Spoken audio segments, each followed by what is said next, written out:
Greetings, everyone. This is Rock and Roll Spot Convention with the Weekly Comic Book Roundup. We've already covered most of this week's Marvel books. We got one more to go, plus this week's DC books. So let's get started with our final Marvel book of the week, Star Wars Bounty Hunters, number 12. This is a War of the Bounty Hunters tie-in. Where we left off in War of the Bounty Hunters, something was going wrong with the carbonite matrix that Han Solo was imprisoned in, and Boba Fett was looking to make sure it was taken care of because, well, that's basically how Jabba wanted it, frozen but alive.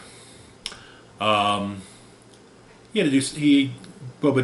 Fett did some pit fighting to cover the costs. However,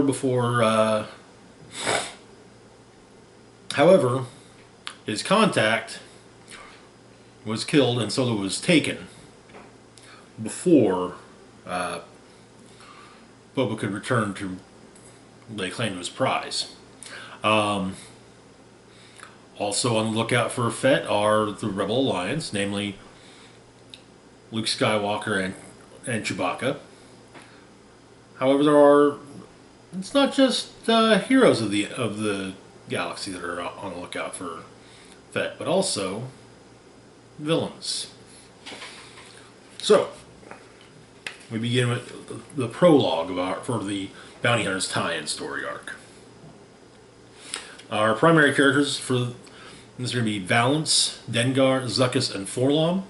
Dengar, Zuckuss, and Forlom are three of the bounty hunters that were hired by Darth Vader to find the Millennium Falcon. Dengar is the one with the bandages wrapped around his head.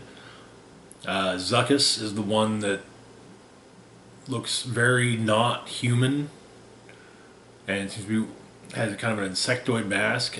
Forlom is the quasi-protocol droid looking one. Valance is a character who was originally created for Marvel's old Star Wars books way back in the 1980s. He was a bounty hunter. I actually covered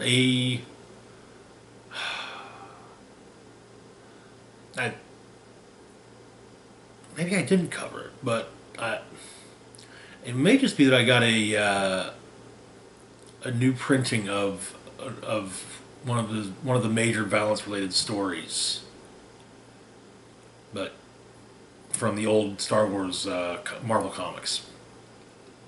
But Valance has been reintroduced in the new Star Wars comic book continuity as a bounty hunter, and he has ties to Han Solo, obviously. Anyway, so him and Dengar are on the run.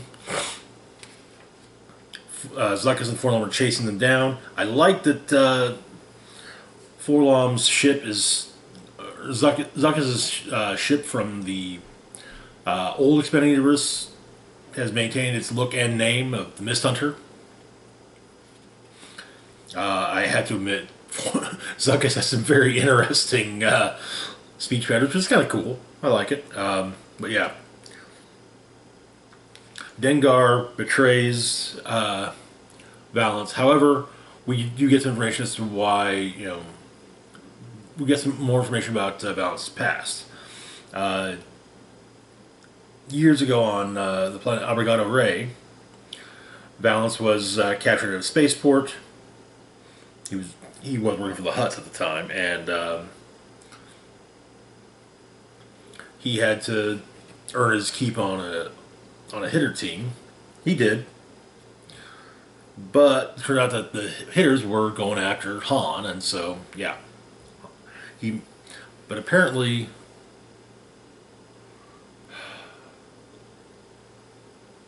once upon a time, Han saved Valance's life. And in fact, Han felt kind of betrayed by Valance being apparently being part of a hitter team that was going after him. Though Valance says he didn't realize it. He didn't know till right then that Han was their target. But Dengar betrays Valance. Basically tells As Valance pilots their ship into a nest of space slugs. But apparently, Jabba the Hutt has put a bounty on Boba Fett, and so it's decided that maybe it's a bigger bounty too. If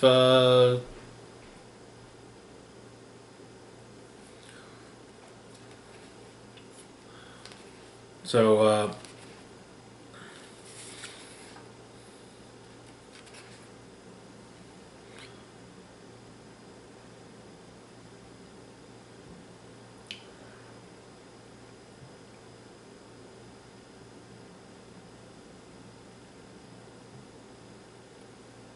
But yeah, Dengar tells Zuckuss and Forlom where Boba Fett is,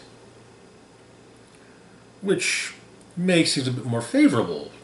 It makes the odds a bit more favorable to Forlom's calculations.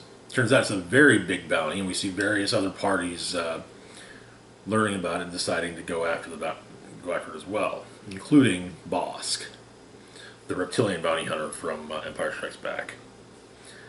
And a Twi'lek ally of his. I don't know who all these other ones are, or who the Twi'lek, and there's a couple humans. Yeah, I don't know who they are yet, but yeah. But so Zuckuss and Forlom fly off in the hopes of intercepting Boba Fett. Dengar tells Valance, "Hey, look, fix the engines on this ship, and so we can catch up so we can beat them to where they're going, and yeah, then we can catch Boba Fett. And hey, maybe we could even save your buddy Han."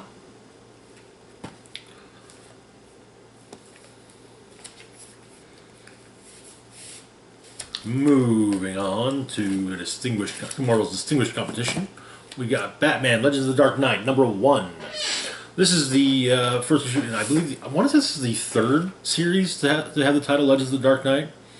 The series I'm most familiar with was in the 80s. I want to say at least in the 90s and also the 80s, possibly even into the 2000s. But if I remember correctly, it was generally done as kind of just random Batman tales in continuity, but rarely did it work with other sorts. However, for some of the major crossover arcs, it did tie in. Like if I remember, there were some issues in Legends of the Dark Knight that were part of Nightfall, or the Nightfall saga.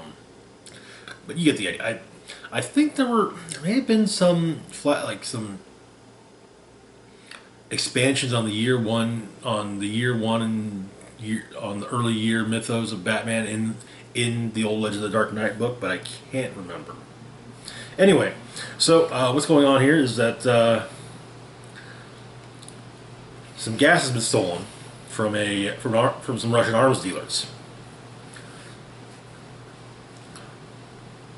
There are, off the top of his head, Batman can think of five of his rogues who tend to incorporate gas, and any of them getting a hold of the gas in question here would be bad. Those five are Riddler, Mr. Freeze, Joker, Scarecrow, and Penguin. But we have a framing device of third night in a row that Gordon's been on the roof trying to call, using the signal for Batman, but no show. The night after, shortly after after the gas was found to be stolen from the docks, Penguin attempted to purchase it, and we got it. It turns out to be a special weapons-grade form of sarin gas, which is highly adaptable and quite deadly. Kills a full-grown man in a few moments. Before a deal can be made, however, Mr. Freeze shows up. Apparently, him and Penguin had a deal to negotiate the sale of the gas together. However, Batman shows up. We're also informed that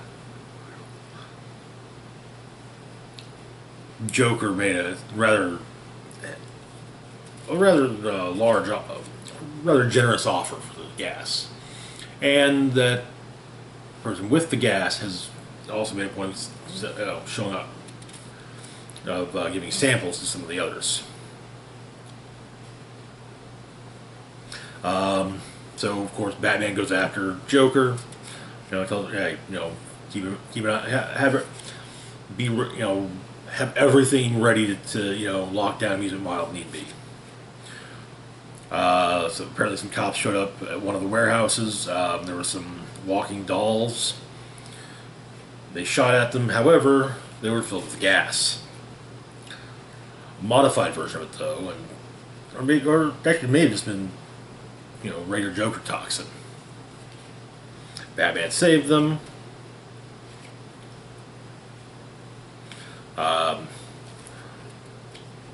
Gave the cops each an antidote, leaving himself with one antidote for himself.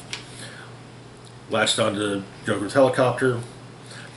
Joker he then got into the helicopter, and Joker managed to toss another one of the dolls full of gas into the back, and before crashing the chopper into Gotham Bay. Oh yeah, quick review on Bounty Hunters. First exposure to the title, I'm digging it so far. Should be interesting to see where this all goes as well.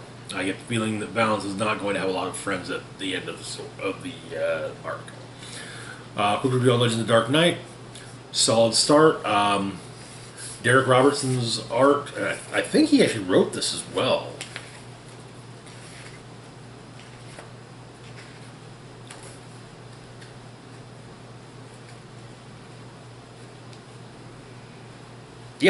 Yeah. Derek Robertson's art and words are great, and I'm just saying I absolutely love this cover too. Reminds me of the part of the ending of the '89 Batman, which is supposed to be a Batman '89 digital first book coming. I think it's supposed to also be getting a hard copy release, but I can't remember.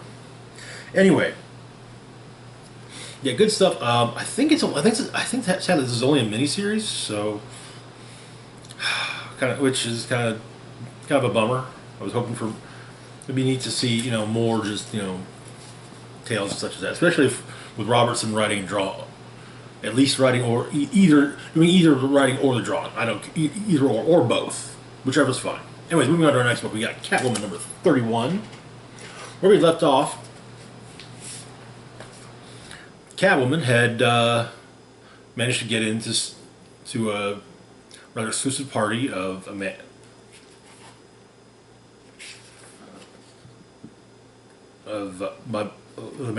held by a man named Siddharth Roy, who apparently has poison ivy held prisoner in a stasis tube, and he's making a. She had been held by a subsidiary of Sane Industries, and they were making a drug from some of the chemicals within her body, and they were finally able to replicate without the use of ivy. So rather than destroying Ivy, well, she was supposed to be destroyed. However, Roy decided to keep her as a prize. So the issue begins after Catwoman has already pulled off the heist. She's stolen Poison Ivy, and she's dealing with Roy's goons. And she explains that she was able to do everything she did through misdirection.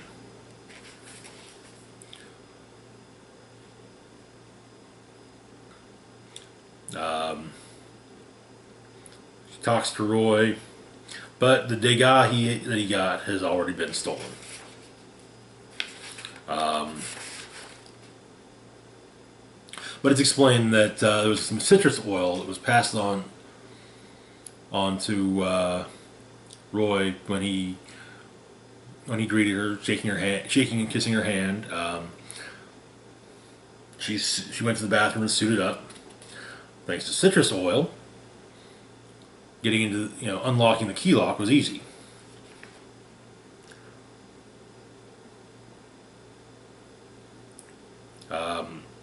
Catwoman freed Ivy in a rather messy manner by destroying the tank.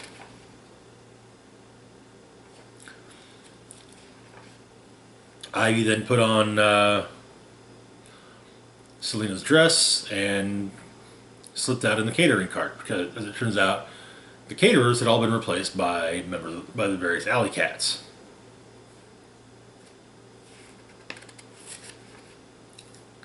But Roy, apparently, Sidharth Roy realizes he's actually kind of screwed. He's, not all. He's, he already kind of, sort of, betrayed his boss, Simon Saint, but now he's failed him too. So rather than deal with the consequences, Roy offs himself, which kind of shakes Selina a little bit because she's kind of wondering, how far down does this go, and who is Simon Saint?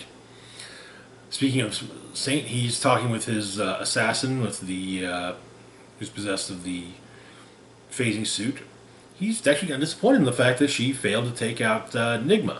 Oh, and her name is now the White Witch, W-I-G-H-T, I might add. But thanks to generous donations to the GCPD, he's working on. Saint is working on getting the alleys destroyed, or the section of Gotham known as Alley Town taken down, as it will become later be redeveloped. The White Witch is then to take out Catwoman and Poison Ivy.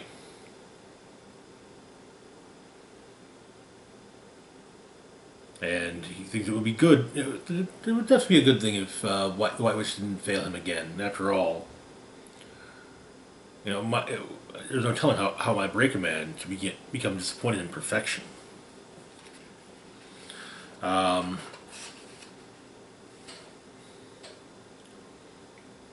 an abandoned terminal building in Alleytown, Selina goes to look in on Ivy. Also, there's the guy that managed to help help Catwoman find Ivy. But Ivy's trying to put herself back together. She knows who she is, but it's explained as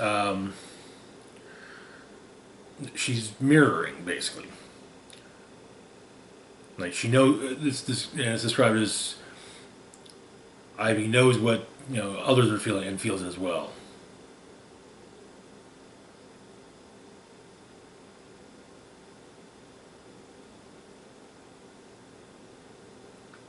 Though Ivy does say, no poison, just Ivy, no poison, just Ivy. But apparently, however, it's noted that one of the alley cats hasn't made it home, hasn't made it back. Leo, and we learn that he is in the custody of the rather religious-minded assassin that had been in the employ of Oswald Cobblepot, and that is where the issue ends. Very interesting so far. So I've been kind of making a point of going for all the Gotham books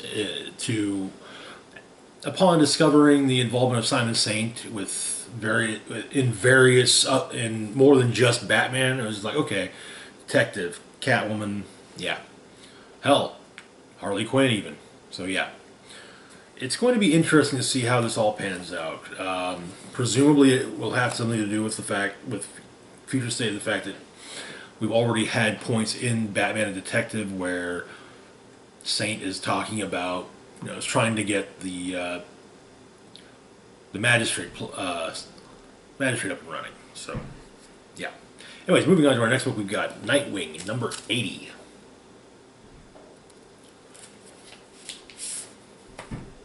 So where we left off, Dick Grayson had inherited billions of dollars from the late Alfred Pennyworth, and he finally decided what he'd do with it is use it to help people, help Bloodhaven. However, one of the person that first inspired him to do in this was killed, and his heart removed. But the cops show up to ask Dick a few questions about the dead man, a man named Martin Holt. Dick calls Barbara, who apparently stayed the night. More on that later. Basically say, hey, you're my alibi for last night, so I'm kind of being accused of murder here. Could you maybe, I don't know, show up and help me with that?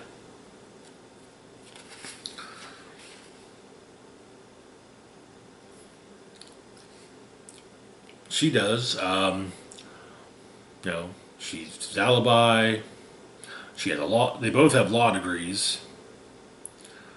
They'll happily help with the investigation, but Dick has an alibi, and there's absolutely no direct evidence linking him with the crime. So they apparently she videoed the pictures that were shown up. Martin isn't the only person that have had his heart pulled out, though. Dick does bring up the fact that he was asked when he chased down the kids that picked his pocket. When he arrived at the tent city, that he was asked if he was the man without a heart.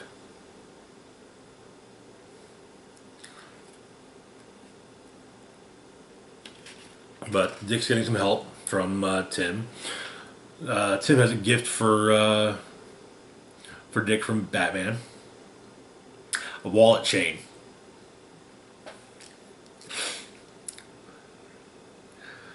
Adding the wallet chain, kids can't steal your money. And as an added bonus, you can front a soft metal band in the early 2000s. Not that I ever had that look in the last 10 years. But they talk about Dick's inheritance. They make it to the tent city. They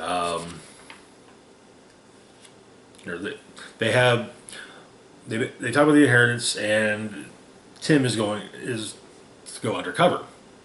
There's also a note made that many think that Tim is the best Robin, and spoiler, yeah, Tim Drake is the best Robin.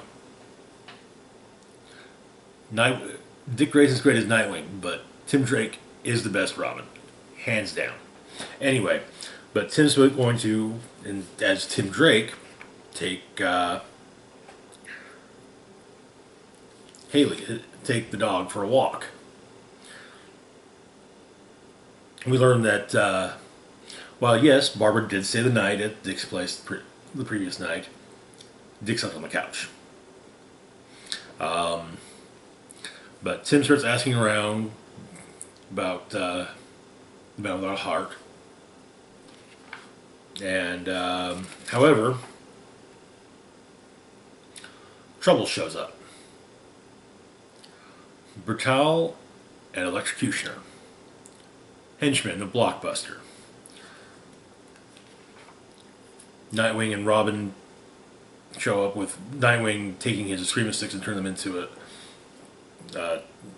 into a staff and tossing it to Robin. So the pair fight off Brutal and Electrocutioner, but a fire begins. Fire alarm's been called. Nightwing goes to evacuate. As he's doing so, he sees the man without a heart, and that is where the issue ends. Solid issue. The story's ramping up nicely. It'll be interesting to learn more about Heartless as the story goes on. Loved seeing Tim. Like I said, Tim Drake. Tim Drake is, in my opinion, character to have been the best Robin. As much as I want to say that is an objective fact, well, hey, I know that it's not. So yeah, but anyway, solid issue, good book, loving it. Taylor and Redondo are doing great work. So moving on to our final book of the week, Justice League number 61, where we left off. League with new potential mega power Naomi had just dimensionally traveled to Naomi's home Earth, but they apparently didn't arrive together, or just Naomi arrived on. We find after Earth had been visited by someone else from her Earth, after the Prime DC Earth had been visited by somebody else from her Earth, a would-be despot named Brutus, twice no less. Turns out the rest of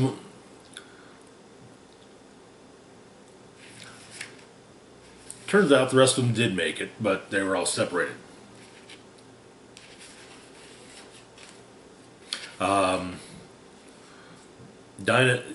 Black Canary's first discovered her powers are increased on this Earth. Naomi is having some issue with keeping her hands are kind of.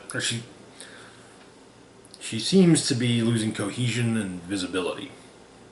Batman landed close to her, manages to save her. Discusses what's going on with her, and turns out she tells him she had some severe anxiety issues. And so he simply tells her something. DuckTales. To calm her. He says it twice, and it works. She even asks why did it work, and he doesn't know, it just does.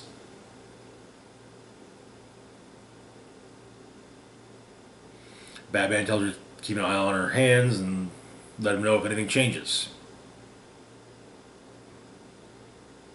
And they hear Black Canary scream, which, however, then Superman contacts Batman on their world's finest frequency. He's having trouble with his heat vision. It's gone haywire.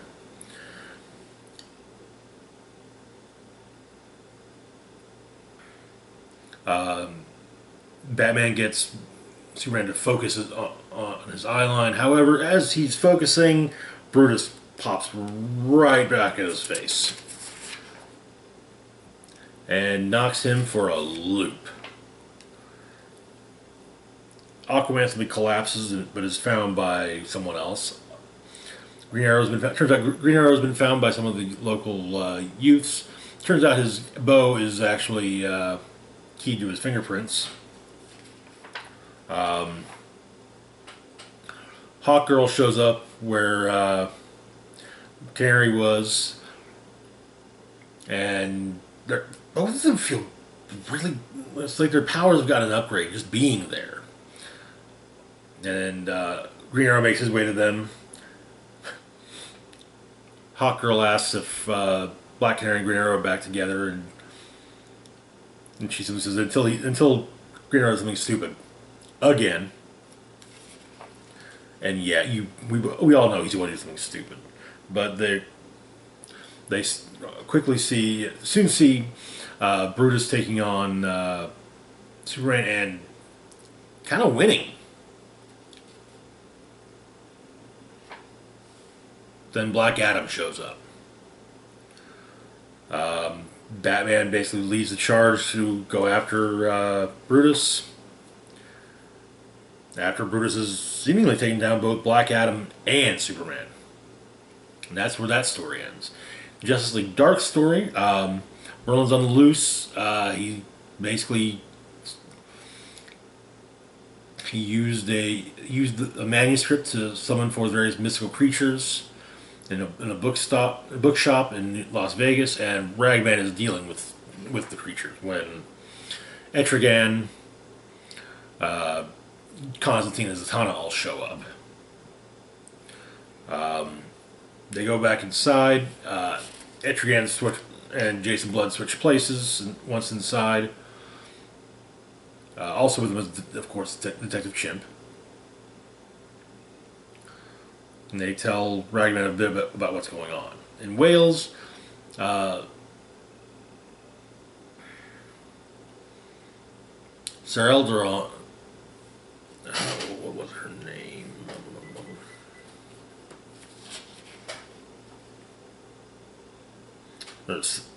Sarah Elara Roshtu is found in the remains of Augustus Priory. And little by little, she gets better. And she's telling someone that Merlin took the stone and that they were betrayed. Eventually, she leaves the hospital, gets some clothes, gets on a plane, and eventually arrives at Gotham International. But the JLD, they have to go. They have a place they need to go. The only place, as they figure out exactly what it is, Merlin's looking for.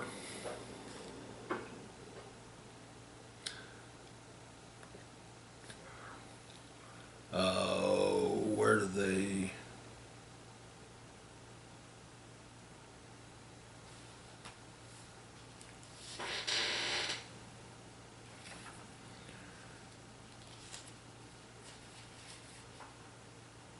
The Eternity Book. Yes. There's one. Well, the Eternity Book was destroyed by the thing that cannot die. There's a place where another copy would exist. The Library of Babel. And yes, Merlin's been there, summoning forth various creatures from various books to wreak havoc on the place, while Constantine, Jason Blood, Zatanna, Detective Chimp, and Ragman go talk to the man of the book, who is trying to deal with mystical creatures tearing apart his library. And that is where the issue ends. That's me for this week's roundup. As always, feel free to like, share, and subscribe. Links to my Facebook, Twitter, Patreon, and PayPal can be found in the description box down below. Quick review on Justice League. Both stories are solid. Looking forward to seeing how they both turn out.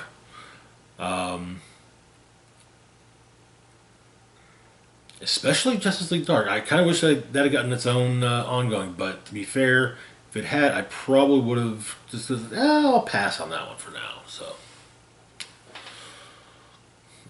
I'm kind of glad it's not its own ongoing, but at the same time, I kind of wish it was. I feel like it deserves to be one. But yeah, this is Rock and Roll Spock signing off, saying live long and rock hard.